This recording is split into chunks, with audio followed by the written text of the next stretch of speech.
nabo benyini opposition abateesa bwe batyo abalowooza nti politics waabwe balina kulwana kulaba nti ekintu kirina kuyiika. Yes. Right? First of all, amanyi tebagalina. Right? Ne capacity tebagirina. As of now. Teri agana muntu kulota. Because they don't have the tactics. Abali co-opposition kati abawa narrative inti bayuya President Museveni tebalina kye bayuya. Tebalina kye bayuya. Oyo gwolaba ku screen era gwowulidde mu bigambo Honorable Waswalule. Abo be basajja abakulu ng'essuubi ly'abaggwamu era emyaka gye yagikozesa bubi. Obukodyo bw'okuggyako General Museveni bwamulema okukozesa mu myaka emituufu n'akaddiwa nabwo. Kati kyali mu kukola w'omulaba kwe kunafuya abavubuka abalabika nga beewaddeyo okukyusa obuyinza. Enviize ye zimugamba nti tebasobola. Tugenda tunuulira bingi, naye mu bingi njagala nkuwa akatambi kano ak'abasajja abeeyita ab'ebitiibwa, abeeyita abagezi. Njagala na bino tubitegere naddala abava mu Buganda. Tewali muntu asobola tumalamu maanyi okujjako ng'akozeseza ffe naye bwe tutakyuseemu bajja yate bajja baatandika dda n'otuziikula gye baatuziika. Tujja kutuuka ekiseera ate ng'emyaka gikyawera 10 singa tuba tetegeterezeza tugenda kutuuka ekiseera nga ffe Abaganda yefe trabi yokka mu Uganda etalina kifo we bayita waabwe.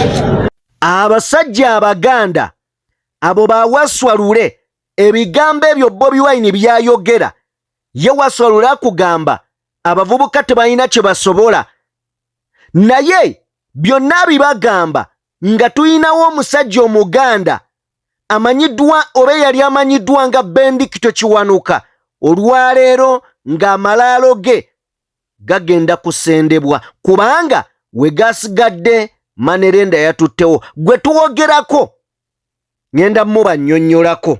Nga biwetiye bikyagenda maaso n'okulongoosa mu kibangirizi walabikako amalaalo ge yali mukyala w'omugezi Ben Kiwanuka makisesi ya Kiwanuka yafa mu 92 nga kano n'ogolekedde okusendebwawo. Bino bye tugamba abali mu buyinza buli kiseera nti leero wooli ne waliwo akaseera abantu bo, abaana bo, baganda bo, bazzukulu bo we bajja okubonaabonera olw'ebyo bye wakola. Oyo gwenkulaze we bali mu kusenda amalaalo n'enju nga bagimazeewo ye Bendikito Kiwanuka yali ssenkagale wa Democratic Party DP era ye yali ye first prime minister wa Uganda. Yali ne mu nteeseganya ezaaliwo Uganda okuva mu bafuzi b'amatwale okuva mu ngalo z'abakyeruppe okuba nga tufuna independence y'omu ku baaliwo.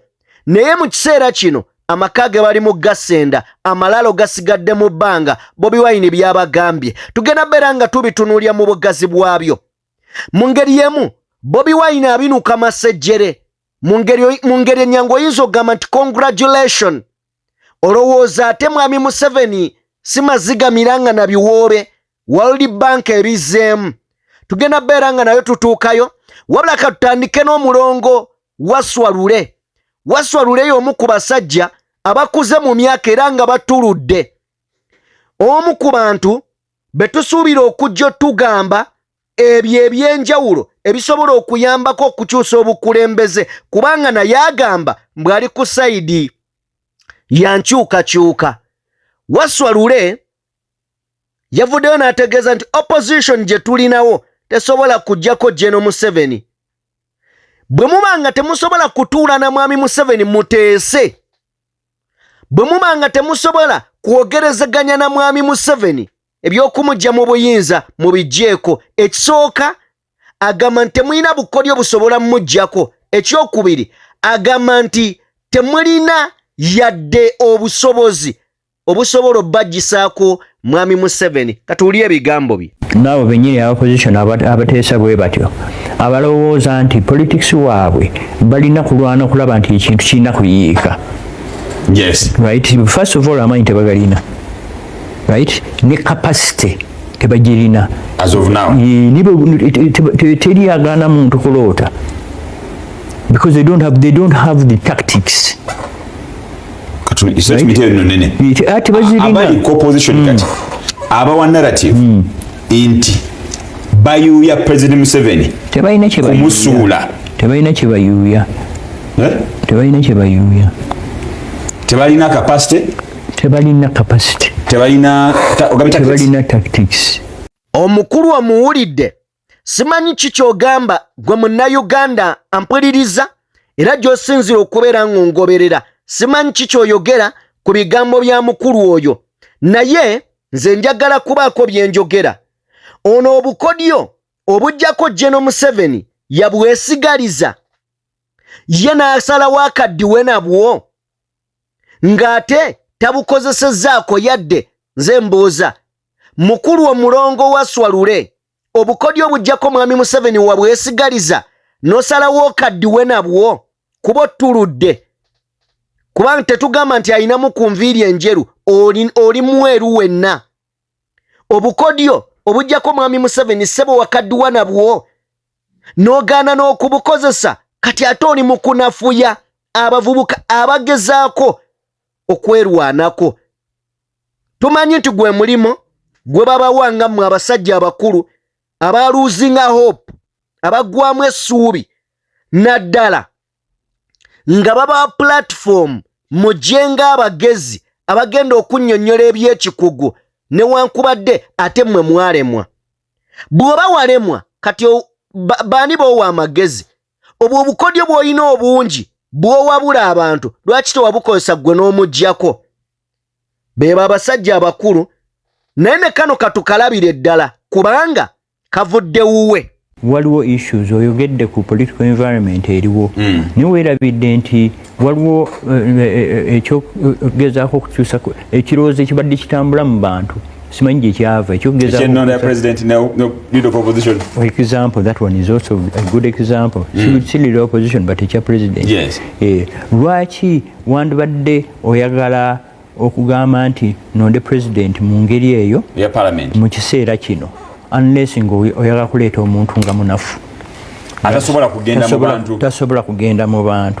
Ono omukulu kati ayagala kutulaga alinga atulaga nti tamanyi nti kino ekiteeso kibaddewo kubanga akugambye tamanyi abantu baakijjawa oba baakijjawo kutandika okuba nga bakyogera ye akulaga tamanyi era alinga agamba abantu mwogera byanjwanjwa byansimattu ye bwagezaako naye ng'abantu bangi abazze boogerako. Tujjukire omukulu amanyiddwa nga Kayindo Tafiire yavaayo n'abagamba ebigambo bino kino kye kisinga okunnuma ku gasajja gano. Bano abasajja abeefuula mbu simanya baganda bo bajja balina TV balina radio bajja bawa amagezi naye nga bajja kujingawaza bujingawaza na kusiriwaza nsi.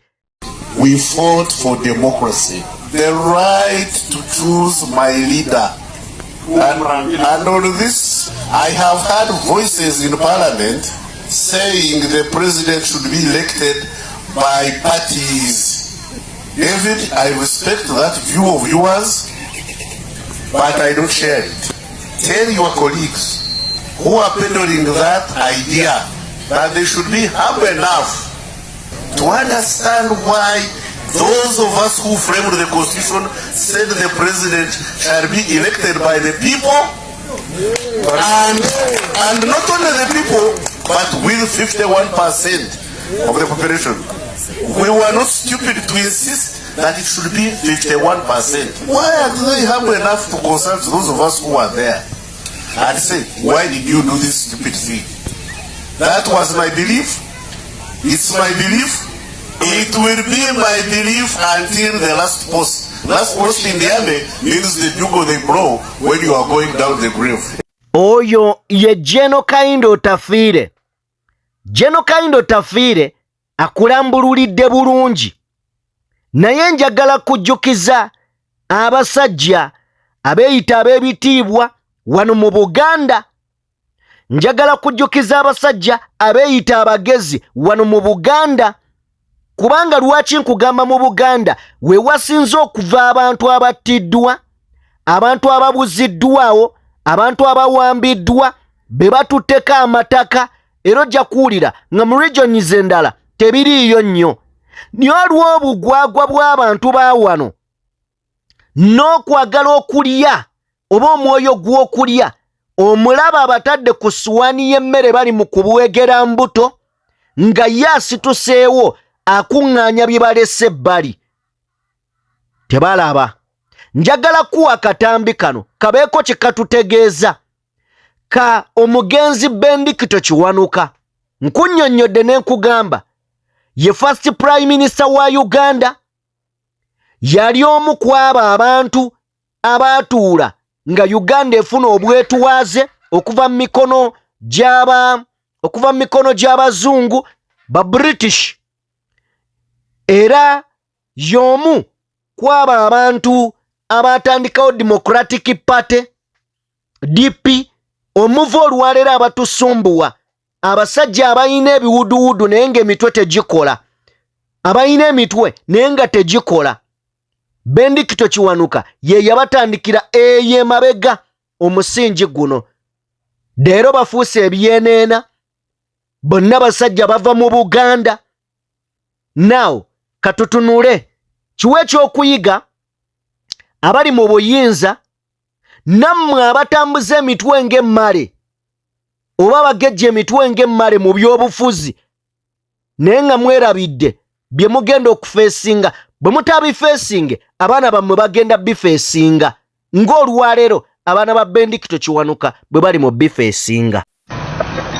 Bawanyondo ba kooti beeyambisiza bitulakiti byakazibwako biweti ne bakoonakona amaka geyaliko ssenkaggale wa DP era Prime Minister Uganda yasookera ddala Bendikito Kiwanuka.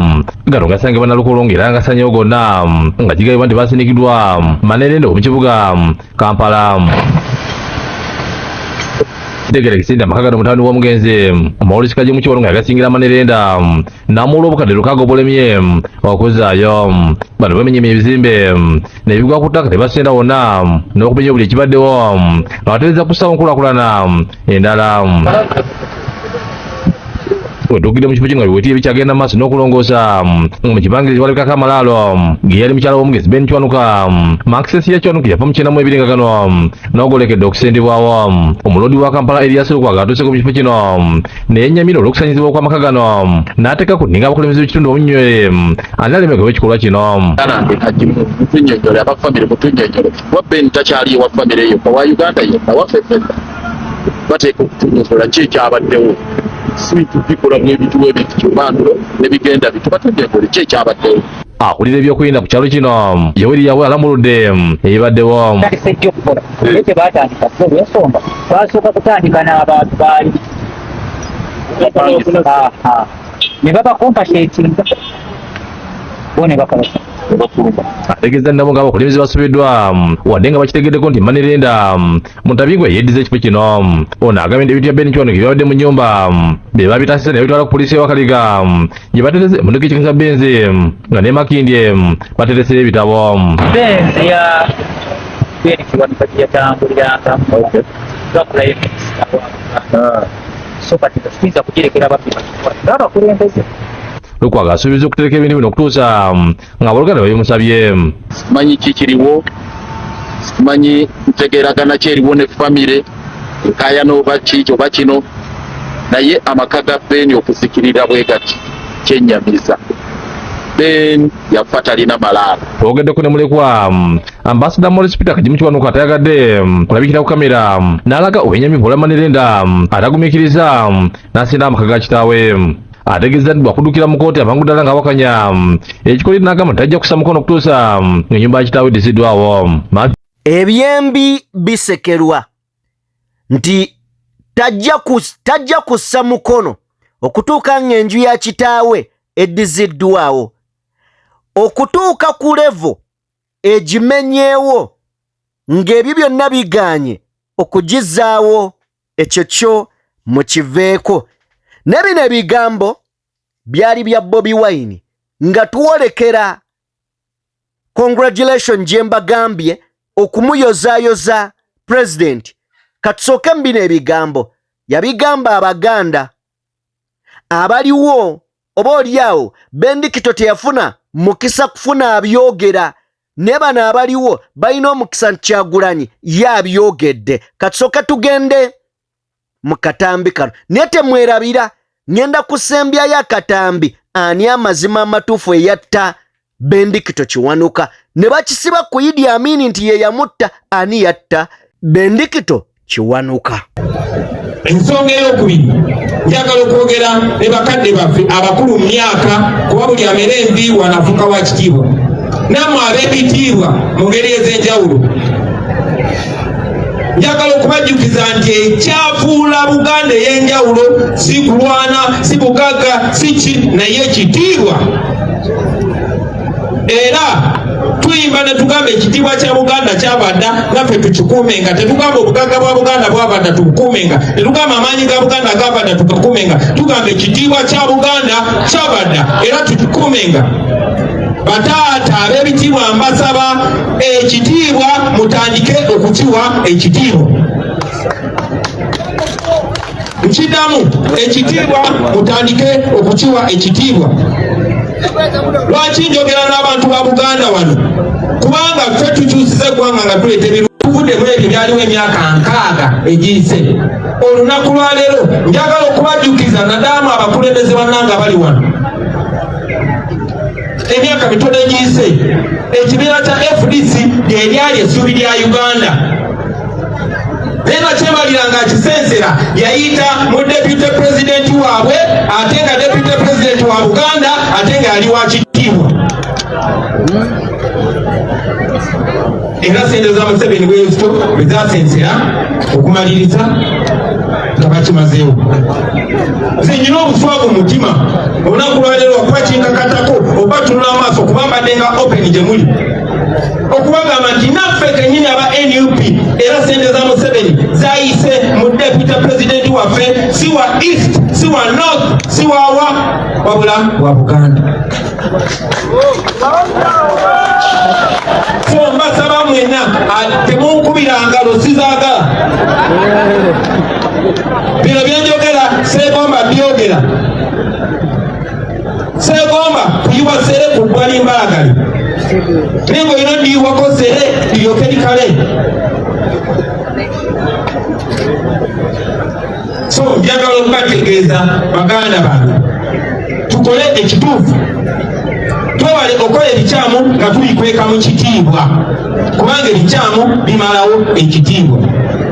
Tukole ekituufu ekitugwanidde tulyoke tutereeze ebiseera by'Abaganda baffe eby'abaana baffe n'eby'abazzukulu eby'omu maaso. Tewali muntu asobola tufuula baddu okugjako ng'akozesezza ffe. Tewali muntu asobola tunafuya okugjako ng'akozesezza ffe. Bino mbyogera nandibadde mbyogera ku lwalizizeeyo naye mmanyi sirina ddembe kubyogera. Tewali muntu asobola tumalamu maanyi okugjako ng'akozesezza ffe naye bwe tutakyuseemu bajja yate bajja batandika dda n'otuziikula gye batuziika. Tujja kutuuka ekiseera ate ng'emyaka gikyawera 10 singa tuba tetegeterezeza tugenda kutuuka ekiseera nga ffe Abaganda yeffe trabi yokka mu Uganda etalina kifo we bayita waabwe. Bino bali kibajjukiza ne bagamba omujjwa yakyogera nga baziika kojjaawe. Ti bwe muteetereza naddamwe Baganda baffe Katonda batukwasizza ne tubawo ekitiibwa ne tubakiririzaamu. Bwe mutakola kituufu tujja kutuuka nga ffe ffekka ffe tutalina kifo wayitibwa waffe. Ebyo bikomeza. Okay, oyo ye Bobi Wine. Waliwo kye bagamba nti omuto ne gw'ozadde akkubira eŋŋoma n'ozina. Kati Bobi Wine ayigiriza abantu ba Mulongo Birigwa, Lule, Bampuuga, Mukaaku, Gasiya byonna agenda mu maaso n'okubeera nga abayigiriza. Now katujje ku kampuni eya Roko. Eno mumanyi Sage yaliwo mu Parliament eyatuuka ne General Museveni okuyita embalirira y'eggwanga ekomewo kubanga baali tebawadde Roko sente. kampuni ya Roko bagiteekamu obukadde 3 kwegamba mu mbalirira y'eggwanga ewedde. Naye akulira oludda oluvuganya gavumenti mu paalamenti y'eggwanga Uganda, Joel Ssenyonyi, n'abamu ku babaka ab'oludda oluvuganya bagaaniddwa olunaku olwaleero, baggaliddwa wabweru w'ekikomera, yes, wabweru w'ekikomera kya ofiisi eza kampuni ezimba eya Roko Construction Limited, Roko Construction Limited, gye babadde bagenze mu nteekateeka y'okulondoola enkozesa y'ensimbi ez'eggwanga. Babaggalidde. Okitegedde? Nga bwe babakola ku ddwaliro ly'e Lubowa erya Pineti, kakati bagenze ng'abali ku ludda oluvuganya gavumenti balondoole ensimbi y'omusolo wa weegenda. Bwe batuuse ku ofiisi za kampuni eno eya Roko Construction Limited, ne babaggalira ebweru. Kakati oba Roko yaani, oba ekolera wansi waani? Awo nze naawe genda mu comment section obeeko obubaka bw'oŋŋamba olowooza Roko yaani. Bwe manga nvuddeyo eyo njagala kubeera nga nkutinyatinya. Emirundi mingi Bobi Wine abadde afuluma eggwanga era ng'atugamba engeri y'okuggyako Mwami Museveni kwe kusala obusuwa bwonna n'amakubo omuyita ensimbi ezo zagulamu ebyokulwanyisa ebitigomya bannayuganda, era ng'agamba engeri emu ey'okunafuya Mwami Museveni bali bawaswalule bye batategeera nti ennwana yakyuka. Bobi Wine ye yasalawo alwane Museveni wanewaka ne ku levo y'ensi yonna, naye nga bamutemako amuggyako kwegamba nsimbi. Bw'oba tolina nsimbi ate ebintu onoobiguza ki? Kakati njagala kutegeeza nti oyinza ogamba congratulation Bobi Wine, World Bank okuva we yanyiga ku nsimbi eziweerezebwa Uganda, Mwami Museveni avuddeyo n'ayasimula, avuddeyo ne yeetyamula. Bw'ategeezezza nti ensimbi tekyalabika era ebeekubya mpi, ategeeza nti ate baba baagala okuwola amateeka bateerako mangi. Yes, Bobi Wine awo waatuusizza Mwami Museveni. Njagala kuwa katambi kano, bwe tuvaayo tuwolekera ani yatta Bendikito Kiwanuka. Bangi bonna omusango baguteeka ku Idi Amin Dada. Mukana akatambi ogenda kutegeera ani yatta Bendikito Kiwanuka. Anyeserizi Bobi Wine tewayagaliza embazzi kibuyaga yasuddedda balajana kulajana miranga Mereere ulira gwe. Tuusa olwaleero omukulembeze w'eggwanga alabika nga tannakowa kwogerera bbanka yansi yonna bigambo bikaawu okuva lwe yalangirira nti esazizzaamu ekyokuwola Uganda olw'okuyisa etteeka ku bisiyaga. Ng'amawulire gamugudde mu kutu, Museveni yavaayo n'ajjukiza bulungi abakulu bano nga Uganda bw'egenda okukulaakulana bakube n'emimiro ng'atetezzeemu kubafukaamirira kugiwola yadde olwasa. N'olwaleero omukulu akomyewo munyiikaavu n'ategeeza nti mu myaka egiyise azze yeetegereza amabanja Uganda ge yeewola nga wamma mangi ku go tegayinza kuleetawo nkulaakulana kubanga bakatuwola ensimbi zino bazireeterako amateeka ne bye baagala zikole nga bikugira Uganda okugenda mu maaso. Ono awadde ekyokulabirako kya minisitule y'ebyobulimi muzeeyi agamba nti bulijjo akimanyi nti ensimbi ze batuwa zitukonzibya naye nga tavangayo kuziyimiriza, nga tavangayo kuzongerako kabi konna, nga tavangayo kuzigaana mu butongole kuba naabira mu maaso abagamba owannyowawo kyemutubyeko kimala mugende bamala kuziggyawo.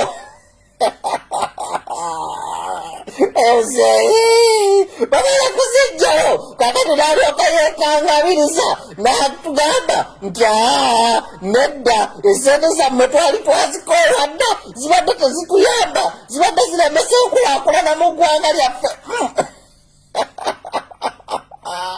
Omwana yandibaga yakunyiza ewaluma Kyagulanyi ng'alajaze Kyagulanyi ng'akaabye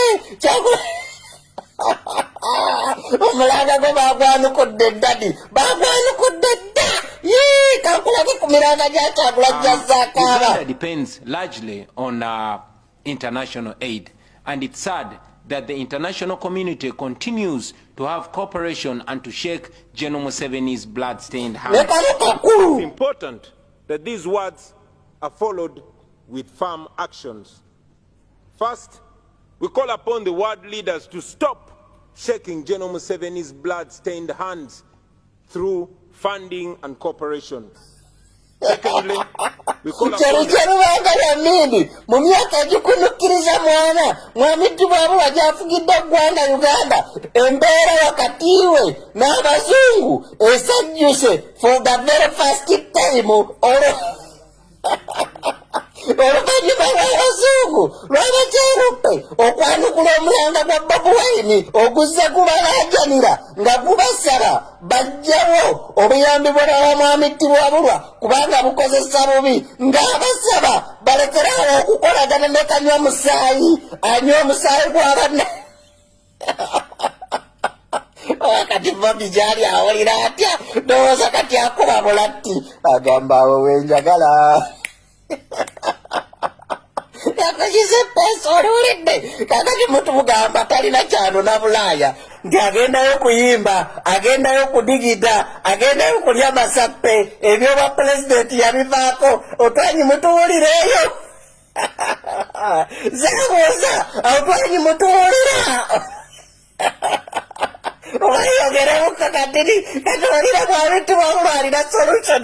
awadde n'engeri butya Uganda bw'egenda okwesitulamu mu ngeri ya nkobazamboga ez'ejja zokka mu bunnya ng'egenda kusinziira ku ky'Abannayuganda okwagala ensi yaabwe, amagye amanywevu, abantu ba bulijjo abasiga ensimbi, enguudo ezikolebwa okutambuza ebyamaguzi obulungi, ekko n'amawanga byonna bikule naye togeza n'okwata ku ssente y'omwana okuba ekyeyo byonna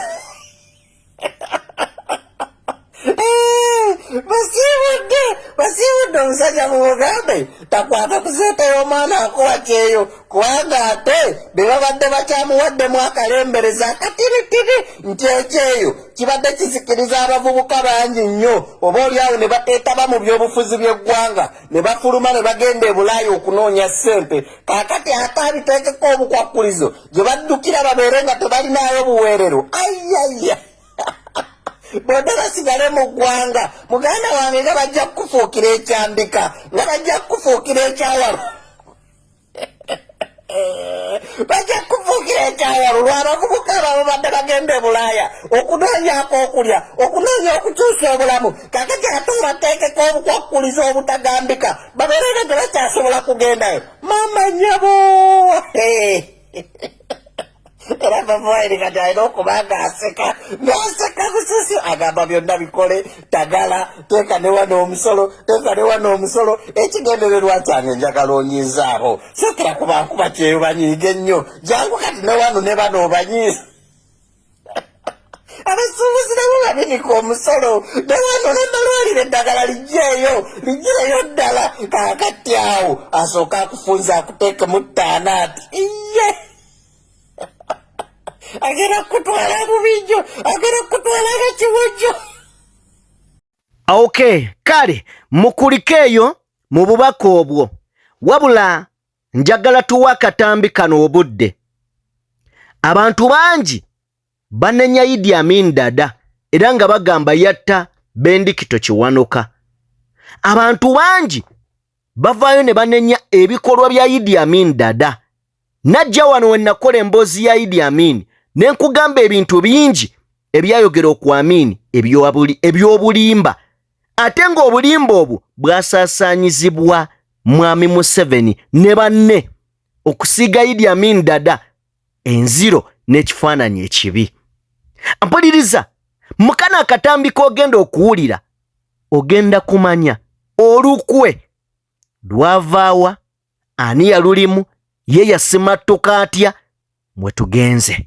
Fellow citizens of Uganda, first of all I would like to say that if anything happens to me, just know who's responsible.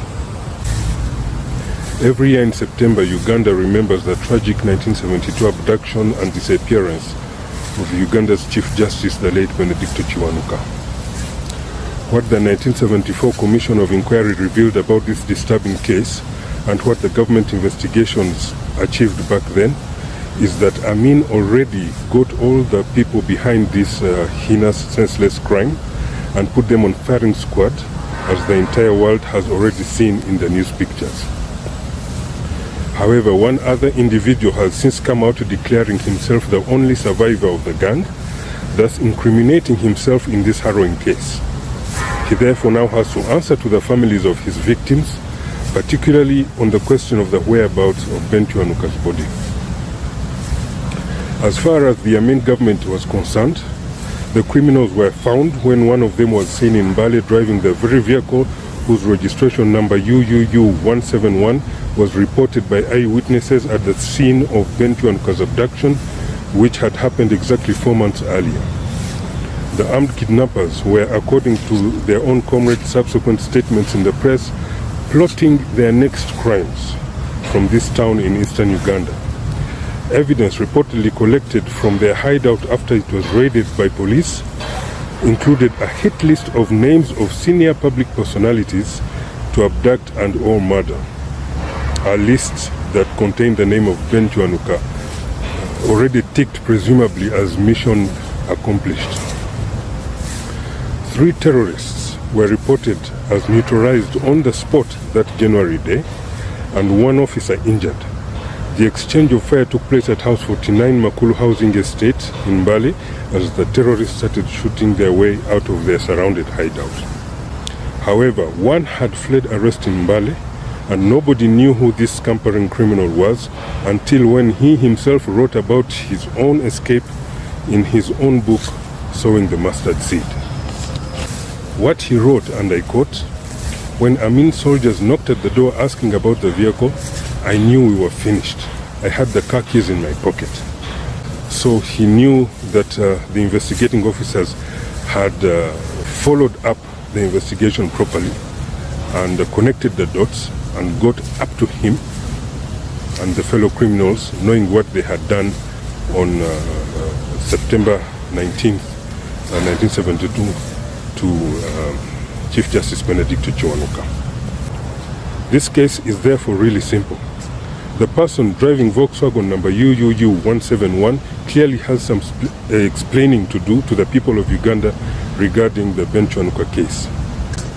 Meanwhile, it seems that the fugitive was originally just trying to show off to the public that he once fought Amin's soldiers in Bali, forgetting that this incident was a security operation specifically hunting for Kiwanuka's kidnappers, and thus the unwitting revelation by the fugitive that he was one of the people surrounded that day at House 49, and also that he was the driver of the vehicle parked outside that house, links him directly to Kiwanuka's abduction.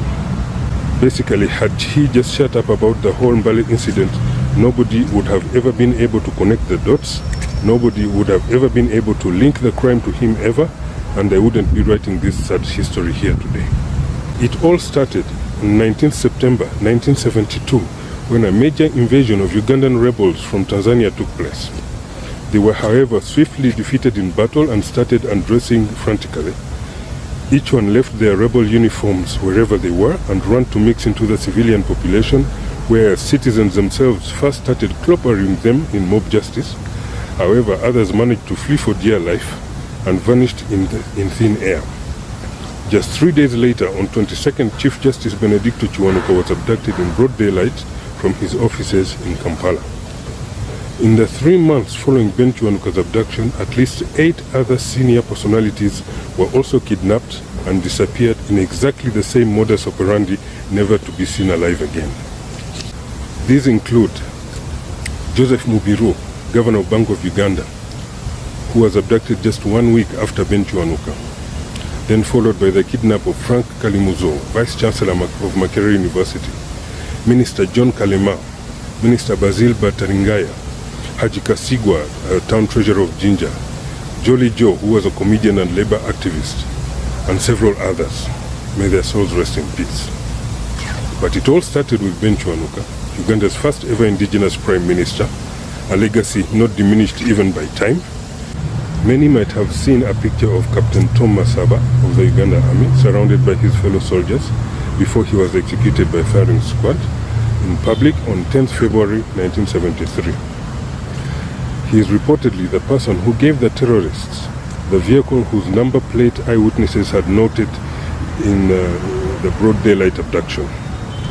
The eyewitnesses had actually reported a Peugeot 504 registration number UUU171, but when police checked the vehicle's register at the Ministry of Transport, they found that this number was registered actually to a Volkswagen, not a Peugeot, and that the Volkswagen actually belonged to the army. So investigators went to the military to find out who in the army had been assigned the Volkswagen. That's when Captain Tom Masaba was summoned as the person who was assigned the Volkswagen Beetle UUU171. A thorough interrogation then took place, and Captain Thomas Masaba made all the revelations about the terrorist group he had been working with behind everyone's back, including how they had simply swapped the number plates of the two vehicles. Masaba also gave information about the whereabouts of the Volkswagen and the terrorists' hideout. Acting on this information extracted from Captain Tom Masaba, investigators mounted surveillance at House 49 Maluku Housing Estate. It is then that undercover agents saw the wanted Volkswagen arriving at the premises. Other terrorists were inside the premises already and about to have a meeting on their next operation. Police decided to knock at the door. Simultaneously, other raids took place which netted 12 terrorists alive, including the late James Karambuzi, all of them arrested on information obtained from Tom Masaba's interrogation. Evidence found at the scene corroborated Masaba's information, and more weapons were found as recently as 27th August 2018 by workers who were building a new house for Karambuzi's family on his home premises in Kavale, that is in southwestern Uganda. Police was called in to retrieve the now rusted cash. However, back in 1973, when asked if he had any last words, Captain Tom Masaba apologized for his crimes to all the Ugandans watching the firing squad that day. I have not written all of this lightly and have done so knowing that those who feel entitled to getting away with murder might be displeased. However, I have done this for the people of Uganda, for the victims, for their bereaved relatives, and for this country to start putting its difficult truths on the table. So after 50 years of hiding in plain sight and spewing propaganda, disinformation and political theater on these murders as has been seen during the annual memorials, there is now nowhere else for the killer to hide from these crimes. He mistakenly incriminated himself, and he is now out there for everyone to see every day as he pretends to be busy on matters of national significance. However, I urge him to first come clean and just apologize to the families of the deceased and tell them the whereabouts of the remains of all the hapless victims. In a TV interview during his 1980s Bush War, about a decade after these abductions and disappearances, rebel leader Yoweri Museveni stated, "At least Amin only targeted the elites, but Obote is just slaughtering everyone." They're very much worse than they were under Amin, because under Amin, first of all, Idi Amin was not killing people outside the intellectual class. He used to kill only the elite, elements from the elite. But he never touched the peasantry. But Obote is killing everybody. Museveni was at the time leading his infamous 5-year rebel war to topple the brutal tribalism of President Apollo Milton Obote, a conflict known to have left hundreds of thousands of innocent peasants dead, and both Obote and Museveni even decorating Uganda's roadsides with the skulls of their victims as the two fought each other for power after the Amin government. In all of this, we have to ask ourselves one simple mathematical question. If on one hand Apollo Milton Obote was a mass murderer who was just slaughtering everyone, as Museveni says, and then on the other hand, Museveni was found in Mbale instigating and carrying out the very abductions and disappearances of elites whom he then says Amin killed. Who then are the actual two monsters of Uganda, and who therefore is the upright leader who for decades has been wrongfully accused of murder? Furthermore, there is this unfathomable level of macabre where the self-confessing culprit of the murders of elites attends the annual memorials of the very elites he brutally murdered. Many would equate this to a killer symbolically dancing on the graves of his victims. Essentially, the cruelty of wanting to disturb the peace of the dead 50 years later, and doing so in eerie somberness right in front of the victims' families and some Kiwanuka betrayers.